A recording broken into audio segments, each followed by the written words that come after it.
Qu'est-ce que le figuralisme? Le figuralisme est un procédé d'écriture visant à illustrer un mot ou une idée littéraire en musique.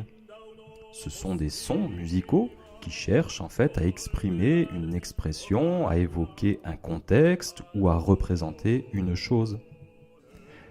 Les exemples les plus faciles à entendre se trouvent dans les chants de guerre ou de chasse. Déjà présent au Moyen-Âge dans les monodies ecclésiastiques, notamment le chant grégorien, le figuralisme a été utilisé constamment depuis la deuxième moitié du XVIe siècle. On les a appelés les madrigalismes car c'était très utilisé dans le genre musical qui s'appelle le madrigal. Et il fut théorisé en Allemagne à l'époque baroque. On a appelé cela la Figurenlehre, c'est-à-dire la théorie des figures. Il a gagné les multiples genres de la musique dramatique, ainsi que le lied et la mélodie, du XVIIIe siècle jusqu'aux années 1950 et plus. Le figuralisme existait déjà de façon spontanée dans le chant grégorien au Moyen-Âge. Il existait d'ailleurs à titre individuel. C'est-à-dire que lorsqu'on chantait « Il monta aux cieux » en parlant du Christ à l'ascension, on va utiliser une mélodie qui monte, un groupe de notes ascendant qui suggère ce que dit le texte. C'est ça le figuralisme. Il existe à titre individuel parce que c'est une idée qu'a eue la personne ou le groupe de personnes qui a imaginé cette mélodie. On ne parle pas de compositeur quand on aborde le chant grégorien. Ce sens mélodique ascendant allait de soi pour tout le monde. Quand on parle de monter au ciel, ce serait mieux que la mélodie monte. Les choses deviennent un peu plus compliquées quand on exprime un sentiment. Une mélodie ascendante exprime plutôt la joie, quelque chose d'exubérant. Cependant, ceci n'est pas ressenti par tout le monde. Cela dépend du compositeur, de l'époque et de l'auditeur. Ces procédés vont se multiplier dans la seconde moitié du XVIe siècle. Ils vont se multiplier en particulier dans un genre italien qu'on appelle le madrigal. On va d'ailleurs appeler ces procédés des madrigalismes, que l'on retrouve chez les compositeurs de madrigaux, tels que Marenzio, Gesualdo, Roland de Lassus, et bien sûr chez Monteverdi, qui est aussi le premier compositeur d'opéra. Ce procédé coïncide avec le début de l'humanisme. L'humanisme préconise une union plus étroite entre le texte et la musique. On va très vite constater, en particulier au début de l'époque baroque, qu'il y a une analogie entre le texte, le langage parlé et le langage musical. Monteverdi dépasse le stade du madrigalisme et il va expliquer que ce recours à la représentation constitue un des éléments essentiels de la seconda pratica, c'est-à-dire la seconde pratique, c'est-à-dire la naissance de la musique baroque, qui s'oppose à la prima pratica, c'est-à-dire l'ancienne pratique, celle de la Renaissance. Ainsi, en musique, les Italiens parleront du stile rappresentativo, c'est-à-dire du style représentatif. À l'époque baroque, la musique va donc être traitée comme un véritable discours, un discours qui aura ses formules, ses images, ses figures de rhétorique, ses phrases, ses périodes. Puisqu'il s'agit d'un discours, il a une logique qui va s'exprimer par des règles, une logique qui va s'exprimer par sa grammaire. De même qu'il existe des figures de rhétorique qui sont destinées à embellir le langage, on va proposer en musique des formules spécifiques dont le musicien va se servir pour provoquer et pour contrôler l'émotion chez son auditeur. On voit donc le glissement pratique qui se fait. Ce n'est plus quelque chose de spontané et individuel comme au Moyen-Âge, mais c'est un langage connu de tous que le compositeur utilise à une fin particulièrement précise. L'auditeur saura que telle formule musicale aura telle signification.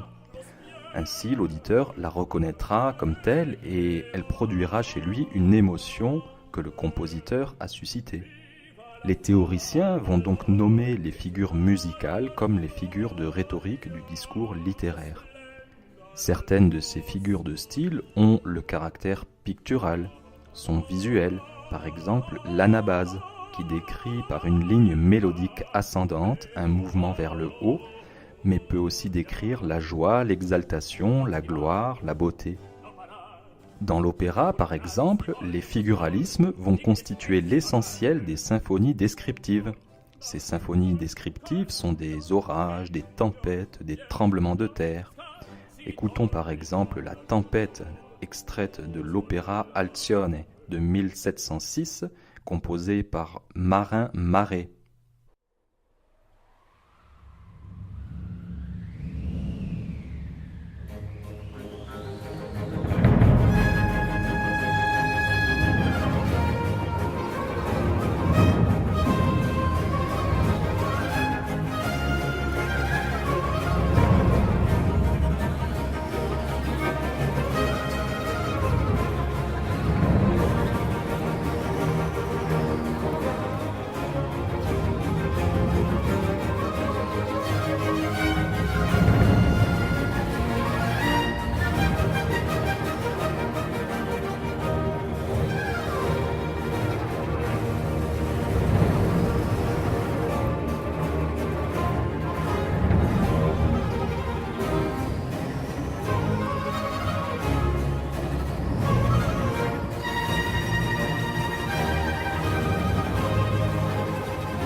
C'est donc un exemple de symphonie descriptive. Elle illustre bien ce qu'est le figuralisme. D'ailleurs, les opéras de Marin Marais vont tous comporter une grande scène de tempête. Plus on avance dans le temps, plus ces scènes de tempête seront développées. Malheureusement, les théoriciens du figuralisme vont abuser de ce procédé. Ils vont créer des correspondances gratuites, qui ne sont donc plus signifiantes. Plus personne ne comprend les correspondances qui n'ont plus de contrepartie expressive. Il n'y a plus de correspondance entre la figure du discours et l'expression musicale. Cette absence de correspondance entraîne forcément la disparition du procédé figuraliste.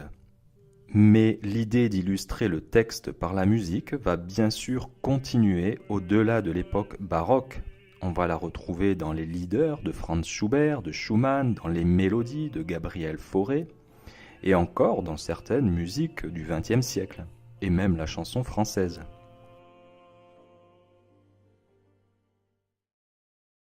Pour terminer cette vidéo, penchons-nous sur un autre exemple.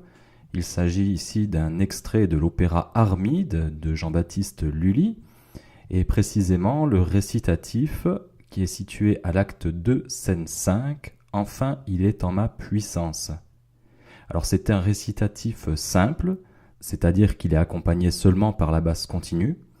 Le rythme est ici calqué sur la parole, il n'y a pas de pulsation, c'est une déclamation libre.